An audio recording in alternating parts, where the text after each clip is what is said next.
बहुत साधना करी, बहुत सी सिद्धियों को उपलब्ध करने का प्रयास किया, प्राप्त भी किया, लेकिन मैं सबसे पावरफुल शक्ति जो मुझे प्राप्त हुई वो हुई विद अनकंडीशनल लव। उसके बाद चाहे वो कोई भी जीव हो, चाहे वो मनुष्य हो, चाहे वो शरीर में हो, चाहे वो सूक्ष्म शरीर का हो, सब पे एक विजय नहीं कहेंगे, विजय तो फिर ईगोसेंट्रिक हो गया, लेकिन उपलब्धियां जो हैं वो फीलिंग ऑफ अनकंडीशनल लव उससे आती है। When you are concern, when you care, that is your real power. सारी बीमारियां दूर हो जाएंगी। नचिकेता कठोपनिषद के अंदर उस बालक का नाम है जिसने यम से ब्रह्म ज्ञान को प्राप्त किया था। मृत्यु को कैसे विजय किया जाए। जो दूसरा वरदान उसने मांगा था उसमें था कि स्वर्ग में ना तो कोई दुखी होता है, ना कोई बीमार होता है, ना कोई बूढ़ा होता है, ना कोई मरता है। ऐसा कौन सा ज्ञान है वो मुझे दो। तो 3 स्टेप्स उसमें बताए थे। वो ध्यान उसी पर आधारित है। एक सत्य घटना है कि एक सिद्ध ने अपने शिष्यों को कहा जंगल में जाके साधना करो। तो जहाँ भी फॉरेस्ट में आप जाते हैं या कहीं भी, देर आर फिजिकल बीइंग्स, जो लोग होते हैं, नेता होते हैं, सरपंच होते हैं, और भी लोग होते हैं, लीडर होते हैं। जहाँ भी जाओ मैत्री भाव होगा तो आप अच्छा खुशी से रहोगे, नहीं होगा तो परेशानी होगी। उसी तरीके से there are astral beings. When you go to the forest, there are so many astral beings are also there.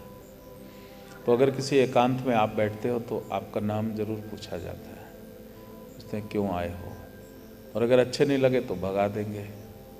तो ये बहुत सारे साधक वहाँ गए जंगल में एकांत में, साधना शुरू किए तो वहाँ पे देवर एस्ट्रल बीइंग्स, कुछ निम्न कोटि के देवता वहाँ पर वास करते थे। उनको बुरा लगा, वो उनको भयभीत करते थे, रोज उपद्रव करते थे।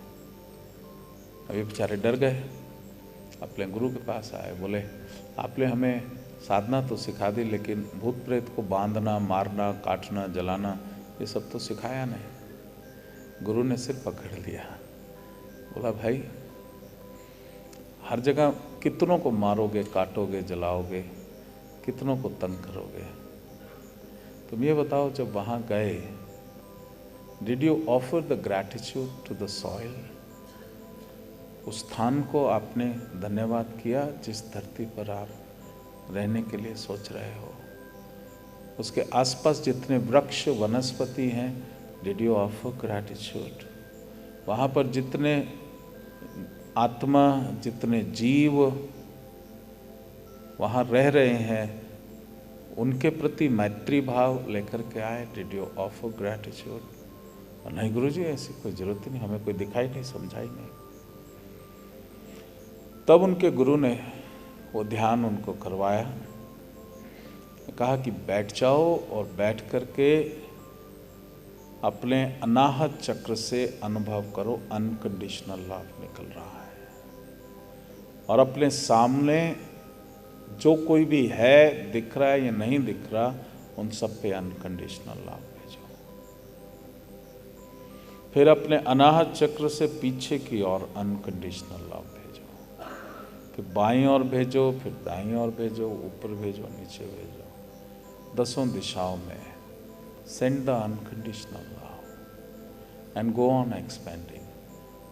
जितने भी वो जीव वहाँ रह रहे हैं उन सबको सेंड द लव। उसको करने के बाद the forgiveness, the unconditional love and the gratitude, ये 3 स्टेप्स जो कि नचिकेता ने उसको सीखा।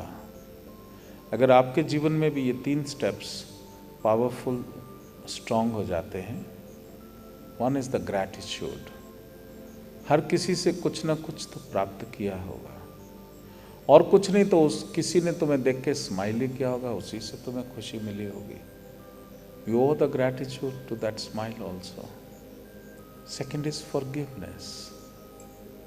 हम जब अच्छा होता है तो क्रेडिट अपने आप को देते हैं, और जब कुछ बुरा होता है तो हम दोषी सारी दुनिया को ठहराते हैं, फिर किसी और को ढूंढ लेते हैं। यू आर रिस्पॉन्सिबल, और कोई नहीं तो माँ बाप को यू आर रिस्पॉन्सिबल। तुमने मुझे अच्छे स्कूल में नहीं भेजा, औरों को अच्छे स्कूल में चले गए। तो गंदे स्कूल में भेजा, वहाँ तुमने कौन सी स्कॉलरशिप पैदा कर ली, वहाँ भी तुम वैसे ही रहे, जसना जस के तस। तो हम किसी और को दोषी रिस्पॉन्सिबल बनाते हैं, वो गलत है। आई ओ 100% responsibility of whatever happens in my life। और तीसरा है अनकंडीशनल लव।